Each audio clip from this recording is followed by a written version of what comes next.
Alors ici, je travaille avec la théorie des 7 rayons, issue du fameux livre traité sur les 7 rayons d'Alice Bailey. Alice Bailey, c'est incontournable papesse de l'ésotérisme et du New Age. Dans sa théorie des 7 rayons, elle nous dit ceci: les 7 rayons, ce sont les 7 canaux à travers lesquels l'esprit divin, l'être divin, se manifeste. Et derrière la notion d'être divin, tu mets bien sûr de façon tout à fait adogmatique la réalité que tu souhaites. Ces 7 rayons, ce sont les 7 principales modifications ou caractéristiques prédominantes de la vie.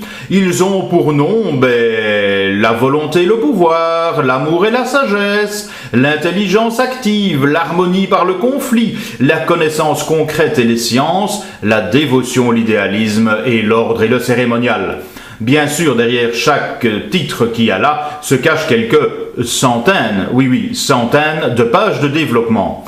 Moi, ce qui m'intéresse et ce que je souhaite te partager, c'est l'idée de rapprocher la théorie des 7 rayons d'Alice Bailey des 7 colonnes de notre mandala. Ainsi, la première colonne deviendrait bien sûr celle de la volonté, du pouvoir, de la papesse à la maison Dieu, l'amour et la sagesse, l'intelligence active pour la 3e colonne, l'harmonie par le conflit dans la 4e colonne, la 5e serait celle de la connaissance concrète, et l'importantissime 6e colonne devient celle de la dévotion et de l'idéalisme.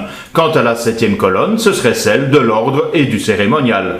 Voilà quelques pistes très profondes pour méditer et comprendre le tarot dans sa plus grande profondeur. Je te donne juste un exemple tiré de la 3e colonne, où on passe de la maîtrise intellectuelle, l'impératrice, à la maîtrise émotionnelle, l'étoile, grâce à un travail de prise de conscience du poids du passé, la psychogénéalogie en 10 dans la route fortune. D'où l'idée, grâce à cette 3e colonne, de travailler son histoire personnelle pour mieux se connaître et mieux se comprendre. Voilà un exemple parmi des dizaines d'autres. Bonne méditation à toi!